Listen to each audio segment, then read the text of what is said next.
Isso aqui é heresia! Isso é heresia! A justificação de Jesus mais alguma coisa é justificação pelas obras, é heresia, heresia e heresia. Olá amigos, bem-vindo ao nosso canal e o vídeo de hoje é uma resposta ao pastor Rodrigo Mocelin e o assunto é o juízo investigativo. O juízo investigativo é uma das doutrinas centrais do Adventismo e é uma heresia das bravas. O pastor Rodrigo Mocelin prega o amor ao próximo na sua igreja, mas virando as costas, o veneno é destilado de sua boca em forma de calúnia e difamação contra a igreja adventista do sétimo dia.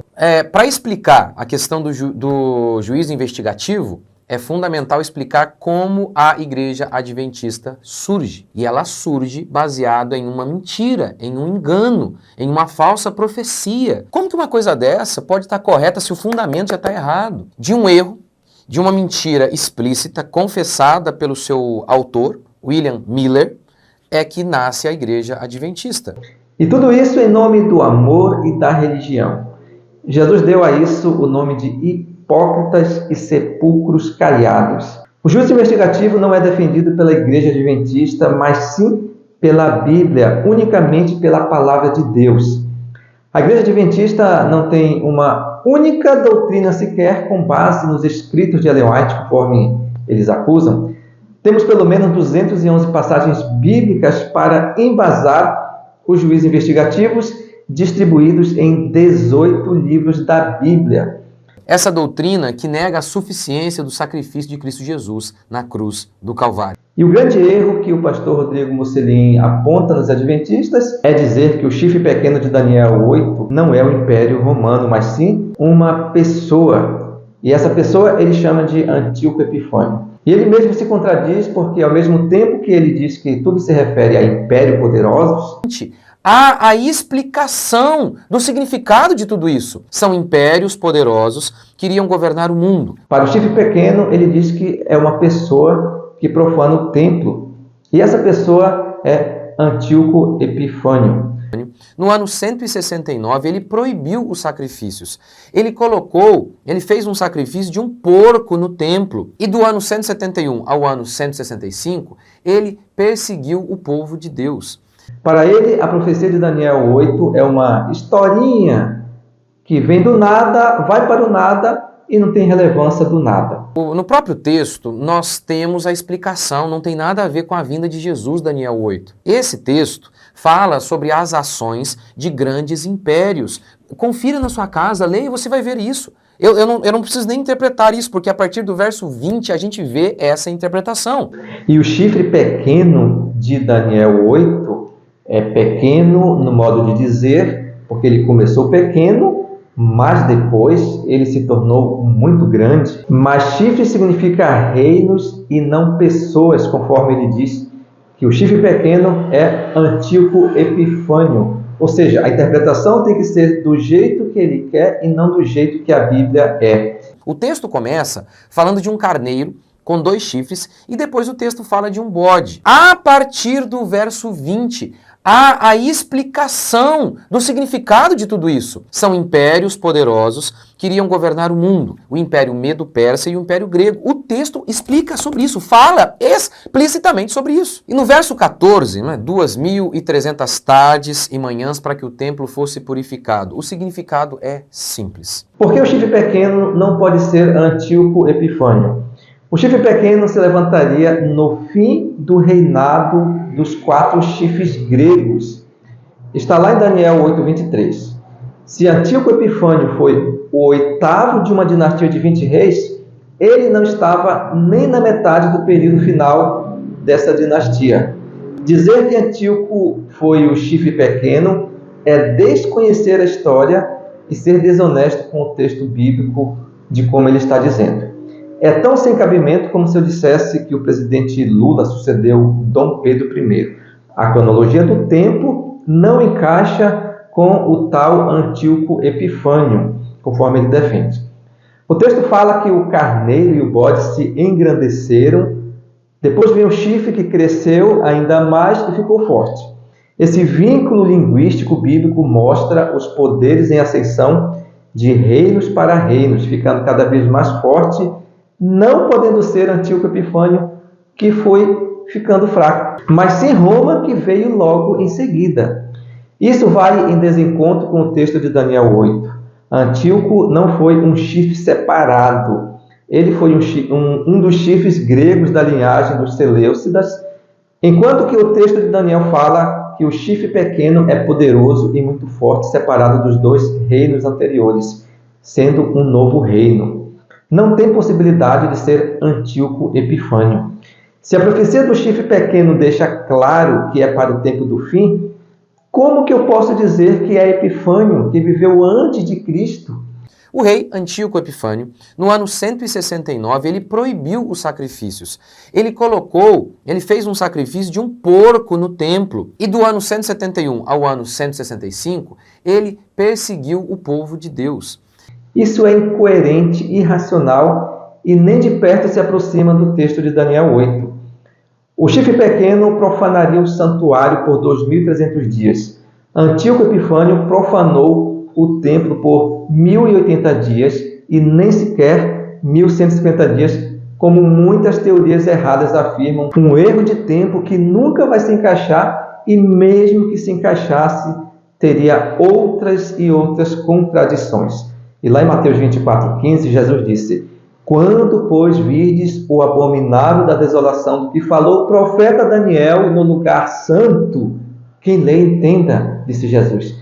Quando Jesus falou em Daniel 8 do abominável da desolação, será que Jesus estava falando de Antíoco Epifânio, que já tinha ficado no passado? Jesus disse: quando virdes o abominável da desolação, veja que o verbo está ainda no futuro. Mas o pastor Rodrigo Mocelin nunca leu este texto, porque o seu tempo é gasto lendo a religião dos outros e ele não tem tempo para ler os textos mais importantes. E nos últimos 3 anos o templo foi usado para sacrifícios pagãos. Portanto, o sentido de 2.000 tardes e manhãs para que o templo fosse purificado é o período de tempo que levaria até que essas profanações terminassem. O chifre pequeno iria destruir e profanar o templo. Antíoco Epifânio não destruiu o templo. Roma pagã, sim, profanou e destruiu o templo no ano 70. Epifânio só sacrificou uma leitoa em cima de um altar, de acordo com a lenda. Daniel 8 fala que o chifre pequeno iria conquistar o sul, o oriente e a terra gloriosa. Antíoco foi escorraçado, foi enxotado do Egito, que fica no sul, no ano 168 a.C. Antíoco foi derrotado em Elão no ano 163 a.C. Morreu logo em seguida e o seu território ficou uma calamidade, uma desolação. Esse é o chifre pequeno que o pastor Rodrigo Mocelin interpreta como um reino forte e que iria conquistar o sul, o oriente e a terra gloriosa. Antíoco Epifânio foi derrotado pelos macabeus da Judéia um ano antes de sua morte, e os judeus recuperaram Jerusalém e reinauguraram o templo, se tornando independente. Antíoco, ele não teve êxito lá na Terra Gloriosa, em Jerusalém, e Daniel escreveu que o chifre pequeno avançou até a Terra Gloriosa. Roma, sim, invadiu a Terra Gloriosa e acabou com Jerusalém no ano 70. Daniel fala que o chifre pequeno cresceu para o Oriente. Mas como Antíoco iria crescer para o Oriente se ele já era do Oriente? Isso não faz sentido. Daniel 8:11 diz que engrandeceu-se até ao príncipe do exército.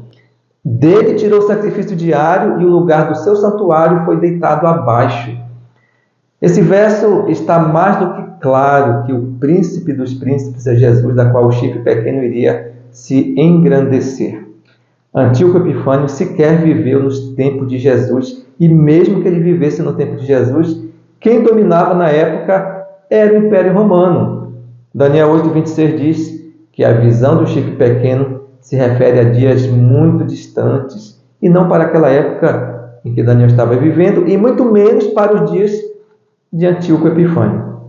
Em nenhuma parte da Bíblia a referência tarde e manhã se refere ao holocausto, mas sim ao dia de 24 horas, como lá em Gênesis diz, e houve tarde e manhã no primeiro dia. Manhã e tarde, sim, se refere ao holocausto, mas tarde e manhã se refere a dia de 24 horas na Bíblia.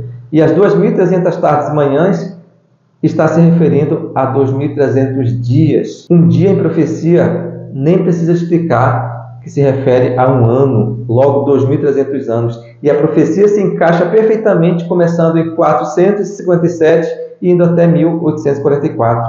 A interpretação de que os 2.300 dias se refere a 1.150 dias teve origem com Porfírio, que escreveu uma obra intitulada Contra os Cristãos, porque ele era inimigo dos cristãos e, obviamente, amigo de Lúcifer. E está explicado, meus amigos, por que Satanás tem interesse em acabar com a doutrina do santuário. Se eu não entendo o santuário de forma verdadeira, eu não vou entender o que é salvação. E Satanás está usando pessoas para atacar o santuário. E hoje aquilo que é sagrado está sendo profanado, deturpado por estes falsos pastores que vão prestar conta com Deus no dia do juízo final por todos os enganos que eles estão pregando sem fundamento bíblico. O verso 12 diz que a verdade foi deitada por terra. E Antíoco não deitou por terra a verdade, pelo contrário. Como Antíoco era muito fraquinho, o judaísmo começou a se fortalecer com as empreitadas dos maçoretas. E você, Rodrigo Mocelin, mente dizendo que a igreja adventista prega heresia do juízo investigativo de Daniel 8,14. E eu desafio o pastor Rodrigo Mocelin a fazer um vídeo completo das 2.300 tardes e manhãs, usando pelo menos 200 textos da Bíblia que fala sobre o assunto, e o original hebraico e grego, e os 18 livros da Bíblia que embasam o juízo investigativo, encaixando o Antíoco Epifânio com a sua data exata. Eu quero ver esse estudo com base única e exclusivamente na Palavra de Deus. O estudo da Bíblia não são para os covardes, mas sim para os sinceros, corajosos, que não interpretam deixando de lado os principais textos bíblicos. O nosso material da doutrina do juízo investigativo está disponível há mais de 150 anos e não mudou. Tem base unicamente na Bíblia e não tem um texto sequer de Ellen White, conforme ele acusa. Eu preciso que você mostre o seu material e o desafio está lançado. E a verdade sempre prevalecerá. Seca-se a erva, caem-se as flores, mas a palavra de Deus permanece verdadeira e eterna.